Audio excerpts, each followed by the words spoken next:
Welcome to Inside the BACB, the official podcast of the Behavior Analyst Certification Board. Hi, everyone. Welcome to Inside the BACB. I'm Dr. Jim Carr, the organization's Chief Executive Officer, and I'm joined here today with the president of our board of directors, Dr. SungWoo Kahng from Rutgers University. How's it going, SungWoo? Hey, Jim. It's going really well. I'm glad to be here. I'm happy to be a part of the BACB podcast, and thanks for the invitation. Absolutely. Glad we got a chance to do this. Now, since this is your first time on Inside the BACB, why don't you take a moment to tell our listeners a little bit about yourself? Yeah, absolutely. So I am, as you mentioned, I've been on the board, I think since about 2017. The last couple of years, I've been the president, and I've loved my time on the board, both as a director as well as the president.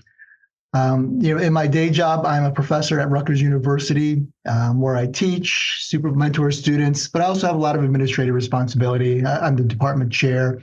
I direct our ABA academic programs.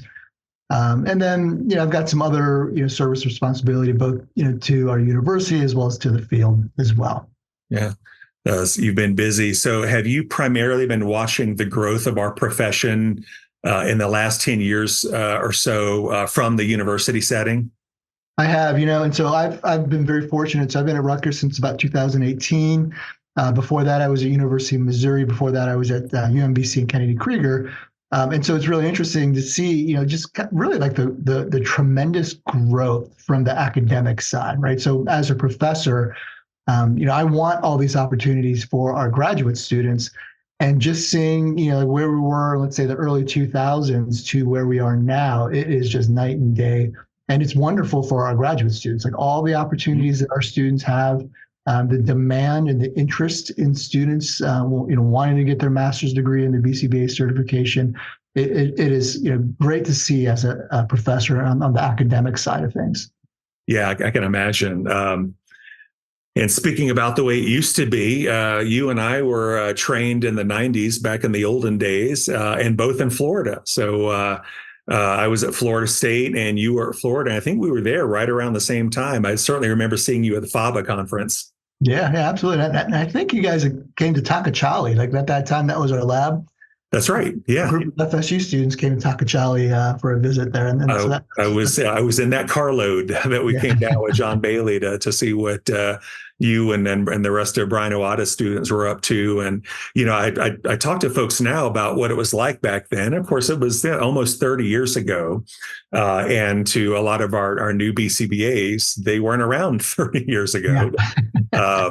But I'm trying to articulate just how different it was. Right. In the mid 90s, like there might have been 4,000 behavior analysts on Earth. Right. And another change is there weren't really jobs called behavior analysts. I mean, there were a handful of jobs out there for practitioners and a smaller number for faculty members, but they often, a lot of times you'd get a job as a staff psychologist and just do the work behaviorally. Right. Yeah, and I was thinking about this, right? So, Florida back in the day was a very unique place because it was really like the only state that had that certified, the CBA, Certified Behavior Analyst designation there, where a behavior analyst could actually practice as a behavior analyst. And that didn't exist anywhere else before the BACB came along.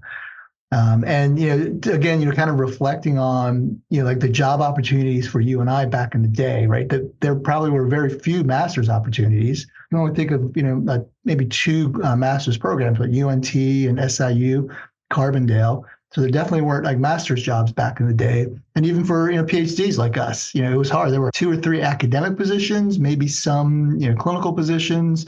But there really weren't a lot of opportunities, which makes me wonder, well, why do we go into the field if there are so few jobs? Yeah. That's because we loved it so much. That's right. And we brute forced our way into positions, and then things changed. And the students today are entering a profession. We didn't have a profession at the time. We had a discipline and some science and a handful of jobs. And so things are very different now because the growth has been so rapid and in such a short period of time, really over the last decade or so. Folks now there are aspects of our infrastructure that they get to enjoy that are brand new that we didn't have before. But our infrastructure is incomplete and immature, and there's still a lot to build. It's almost like our workforce showed up before the infrastructure was done being built.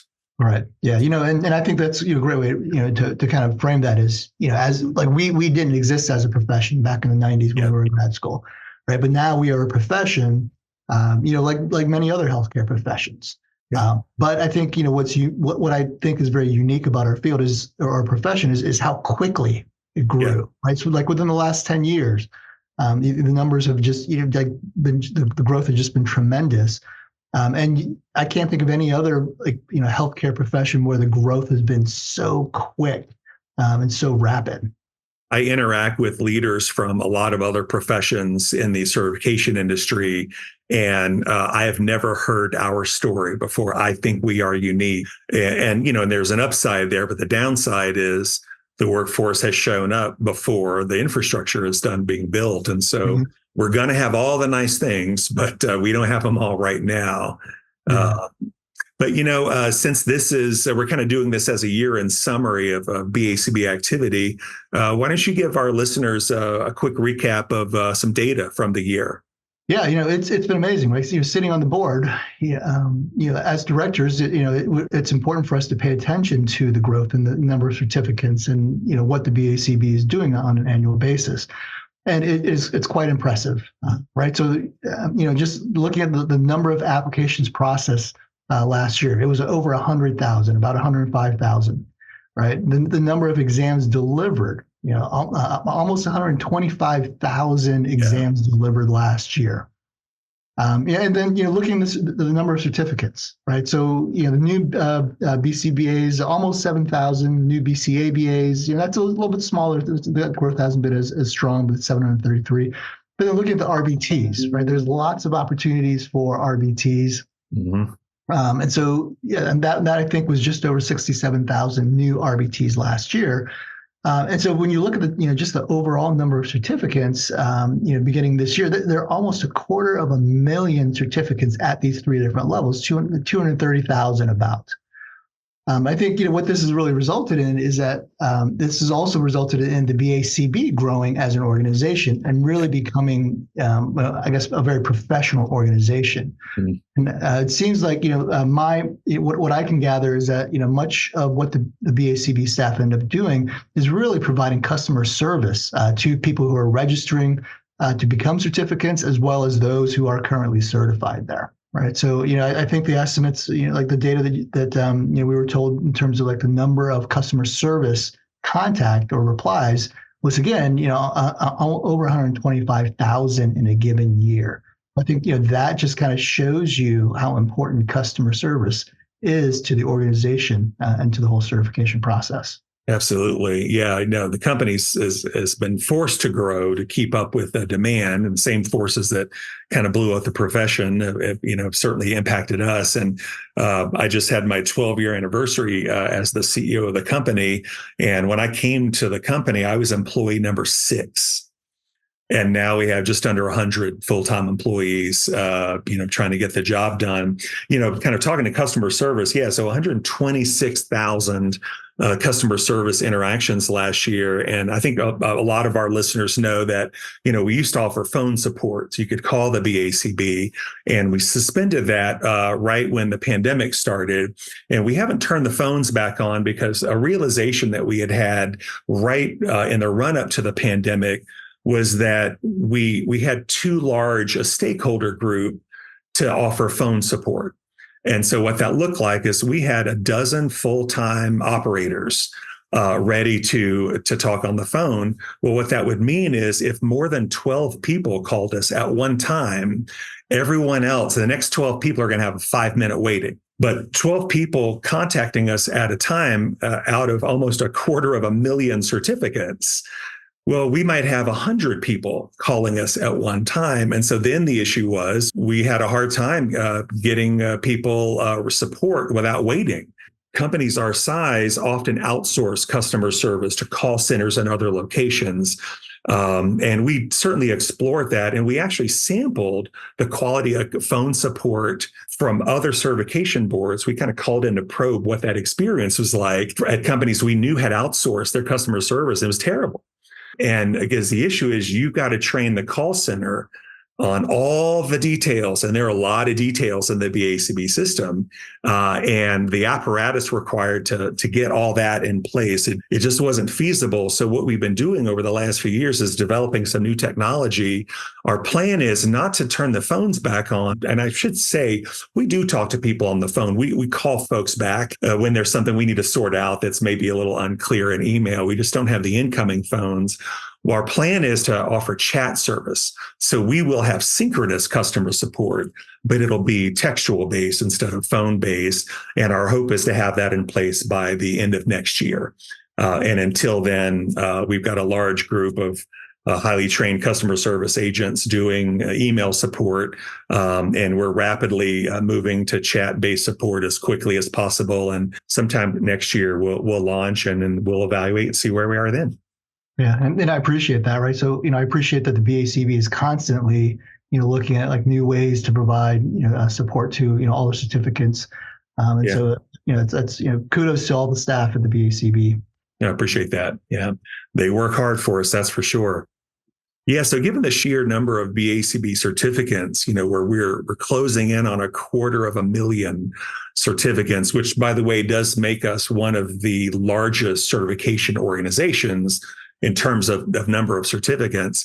What's become a recent priority for us at the BACB is the development of resources that can support our certificates. And one of the things that we've done is we actually hired a full-time behavior analyst, Dr. Sarah Jenkins, and she exclusively works on resource development. In fact, her title is Certification Resource Manager. I think some of our listeners have probably heard her on some recent podcast episodes. And so we're excited about the work that she's done and some of our plans for the future. Now, we are a certification organization. And so although we are front and center in the lives of many behavior analysts because they have to interact with us around certification, we aren't the spokes organization for behavior analysis. And our job really is to credential folks. And because of that, and because we have some restrictions on the breadth of the activity that we can engage in, we can't develop all the resources that our certificates need for practice. I mean, some of those are going to have to come from our professional associations, but what we can do is build resources that directly relate to our certification programs, and not just build them, but bring them to bear to our certificates. And so that's kind of become our current focus.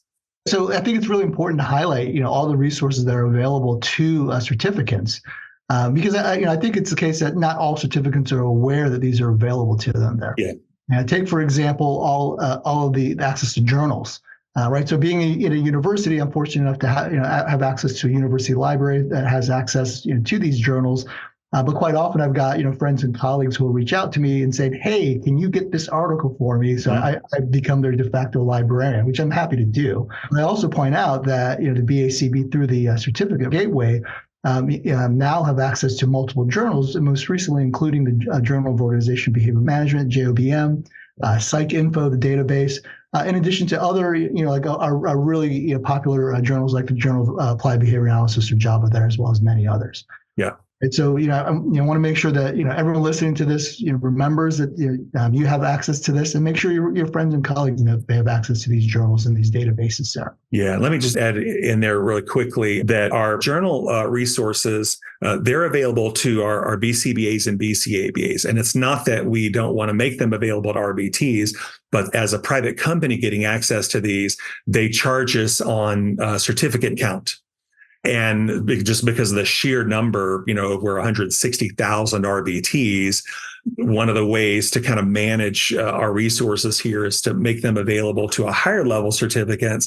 But because all RBTs have to be supervised by a higher level certificate, they should be able to get access to all of those same great resources just through their supervisors. That's a great point. Thanks for pointing that out, Jim. And I think looking like other new resources, right? All these resources designed to help their certificates. And so we mentioned the RBTs. The RBTs are obviously a very important part of what we do as a profession. They are the first line of defense, if you will, there. And so I think the BACB has been working on really a lot of new RBT focused resources, such as videos, blogs, and podcasts. And the BACB just recently launched a reorganized RBT website or web page, which is now live. And then, also focusing on the consumer and the employers, which are also obviously very important constituents of our certificate and services there. The focus has been on, really kind of creating a user-friendly consumer as well as employer web pages, and people can find in the public resources menu of the website there. And then, finally, I think, want to highlight the fact that, ethics, what we do is in an ethical manner is so important.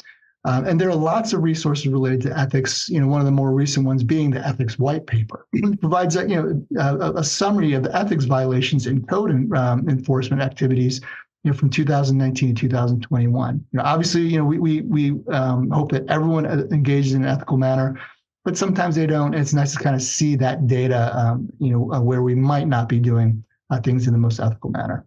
Yeah, and this is part of a series. It's the second white paper like this. We published another one earlier, and it's actually pretty common in professions for a periodic publication of kind of recent disciplinary activity. And we've done a couple of these, and our plan moving forward is to publish these about every 5 years. Now that we're sort of reached a steady state with the latest ethics code and that sort of thing. But this is important. It's, I think, probably largely a useful resource for faculty members who are teaching ethics, so they can really focus on those areas of common violations, but also at large service organizations where you've got chief clinical officers supporting these large clinical networks of service activity. I think it would be useful to know, okay, what are the common violations and how can we kind of fine tune our practices to avoid some of them? From time to time, we encounter online this kind of persistent myth that the BACB doesn't do anything around ethical misconduct. And our ethics department, who's just every day working full time on this topic, they would disagree. But one of the resources we make available to the public is a webpage called Disciplinary Actions, where we publish named sanctions and unnamed sanctions by geographic region. So anyone who's ever curious, just go to our ethics menu, click on the disciplinary actions page, and you will see the permanent products of a very busy ethics department. I think this last year, our ethics department received over 1,000 notices of alleged violation. In professions, usually about 1% to 2% of the professionals have disciplinary complaints submitted against them. So we're under 1%. We're still kind of growing to reach our steady state, but we have to heavily staff up a robust ethics department to be ready for that intake and to process these cases. And that's because our mission is consumer protection through standards. And this is, squarely right down the middle of that. Yeah, and I have the opportunity to sit on one of those ethics committees, disciplinary appeals committee there, and it's been a really fascinating opportunity of learning experience for me, just because I see how thoughtful and elaborate the ethics department is in the BACB to make sure that everyone has a fair evaluation about whatever the notice of evaluation might be. Yeah, absolutely. Yeah, we provide due process. It's very thoughtful. I mean, this is serious, right? You're potentially impacting someone's career, but also client safety might be on the line. So, it's a very thoughtful system. So let me ask about, kind of like the international development and changes within the organization certification, right? So as a Korean American, I'm particularly interested in, what my colleagues in Korea are doing. Also have some collaboration with some colleagues in India. And so I'd like to kind of see, like what's going on within the BACB as it relates to just kind of international scope. Yeah, no, that's a good question. And, last year was a significant year because, 4 years ago, we made an announcement to the profession that although the BACB had been operating globally, we had come to learn from that experience that there were a lot of really kind of critical barriers to us being effective in other countries because our standards weren't well matched to their educational system. Our ethics code wasn't sufficiently culturally sensitive. We encountered differences in employment law that sometimes got in the way of us taking disciplinary action against certificates. And it really sort of, for a long time, we sort of proudly claimed that we're the only major profession that has one set of standards globally. But eventually, unfortunately, we came to learn why that's the case. It's because our regulatory frameworks for professions are largely national or regional in nature.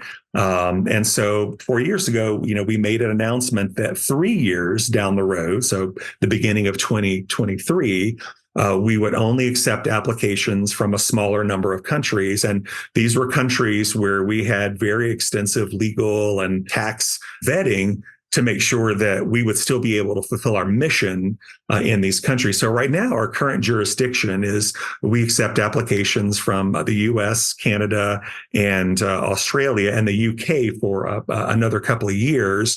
And then, so last year was the first year that was the case.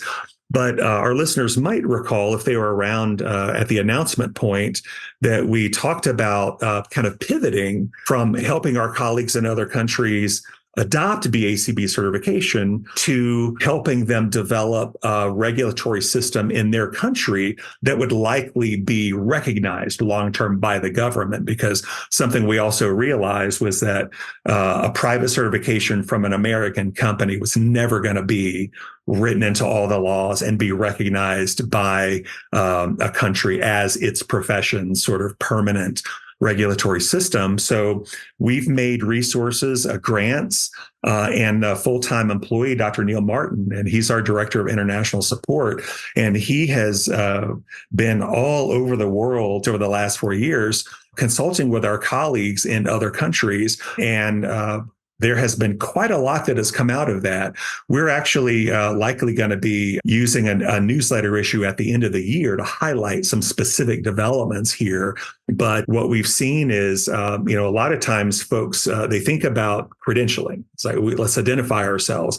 But if you don't have a national professional association, if you haven't organized the family in a kind of a way to support that group of professionals, that's really step one. Kind of organized and then come to consensus. And then a little bit down the line is usually working on some sort of regulatory system to identify folks, maybe through a certification. But Australia is working on a certification program. They've already announced their acronyms. France has their certification program up and running. And these are all brand new initiatives. The UK, which had started working on their system before our announcement, is almost up and running. I think they're working on exams now.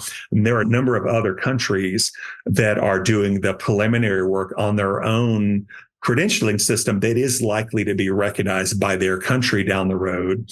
But what's also been exciting is we've seen well over a dozen new national professional associations created in the wake of our announcement as kind of a recognition that there has to be some organization, and then that organization can move forward on these different initiatives. And so we have actually never seen the sheer amount of professional infrastructure development around the world that we're seeing right now. Now, that doesn't mean that our announcement and our change wasn't painful. We recognize that it was, and that there aren't difficulties. And there may be some countries and regions that it's still going to take some time before they have the numbers to do some of this activity. But we have professional association, credential development, or planning activities actively happening in over 24 countries right now. And all of that activity, except for the UK, which I mentioned, that was already in place, it's all brand new. And so we're very excited to see what comes of all of that and what comes from the professionals in a region working together under an umbrella and planfully as a group charting their course into the future. And their courses are probably going to look a little different from country to country. Right. Yeah. You mentioned that it was a very difficult decision. And I remember, being in those board meetings where we were talking about, making that shift, from certifying people in that respective country versus supporting that country. And that was a very, very difficult decision. But obviously it was the right decision. And it's great to hear that, that provided a seed for other countries to start working on their own credentialing system. And I just want to give, a shout out and really, commend Neil. I've had the opportunity to talk to Neil about all the work that he's doing, talking to all these different organizations throughout the world. And he is really just, working his behind off to help these countries, start their own systems there. We have a monthly senior staff meeting, and Neil joins us from England virtually. And whenever it's his update, it's always like the most impressive updater on the table, because we're all doing great work here in Colorado. But then he regales us of tales of this country and that country. And so, yeah, he's done outstanding work, and we're excited to share some of the details of that later this year with our community. Wonderful. All right. Well, so I've really appreciated that discussion, that summary of like everything that's happened in the past, and in particular over this past year. But like, what are some of the plans for this upcoming year? Our main plan this year is some internal work that we're doing. We aren't announcing any new requirements, because all of those have been announced over the last couple of years. This year, our priority really is technology. So for a number of years now, we've been working on rebuilding our gateway and our application system. And it looks like we are within a year of deployment. We will be letting people know before that happens, and probably developing some resources on, when you log into the new portal, things are going to look different there in different locations. We totally rebuilt our application system. And this new ecosystem is going to improve stability and security. And we built in scaling, because we know that however many people we're supporting today, in 3 years, it's going to be even more. So everything we're building will scale up and help support the numbers that we're likely to encounter in the future. And it's also going to give us a foundation that will allow us to develop additional software applications and functionality moving forward. I can't talk about those specifics yet, but stay tuned. We'll be sharing that within the next couple of years. And we also have a supervision app that is almost done for tracking RBT supervision, BCABA supervision, and supervision of trainees. And we'll be releasing that after we deploy our new gateway ecosystem. So a lot of our efforts this year will be on kind of leveling up our new tech and bringing it to market. But I mentioned that, we're not planning on announcing any new requirements this year, because we've all done that recently. So it might be useful for our listeners just to do kind of a quick scan of what we already announced. And in the BACB system, we have 4 years that we've articulated. So in 2025, next January, the BCBA and the BCABA exams will be based on the 6th edition test content outline.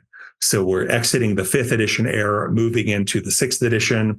And as we've talked about, and as we've written about in the past, the document now is called a test content outline, to really emphasize that the main purpose of the content is just to let applicants know what they need to study for on the exam. It's not a university curriculum or a supervision guide or anything like that. We're really kind of dialing in the purpose. So our testing department is working overtime to get everything ready for those 2 new exams that are launched in January. And then the year after that, in 2026, and as we announced in December of last year, we have a new RBT exam based on the 3rd edition test content outline, and new RBT requirements, and those will go live in 2026. And then the following year, 2027, we will have our new BCBA and BCABA requirements go live. And then 5 years after that, and as we've already announced, in 2032, there will only be one single eligibility pathway for BCBA certification, and that will be to have a master's degree or higher from an ABAI or APBA accredited university program. And so if you think about it, in terms of all 3 of our certification programs, all of our announcements about new examinations and new requirements have been made. And so everything is on the calendar moving forward. And so I think folks can expect that they won't be hearing about other major requirements from us, because we've just completed that cycle of activity. So it'll be a while before any of that changes. And so from now until then, we'll be just further refining how we support our certificates and refine our organizational systems. Well, that's a lot, Jim. It's a lot to look forward to over the next, I guess, almost decade there. Almost a decade. Yeah. There aren't many companies that have plans for 2032, but at the BACB, we have to be forward looking. So we're already working on the 2032 plan. Okay, well, I think that brings us to the end of our episode. SungWoo, thanks for joining us for the first time on Inside the BACB for our 2023 recap.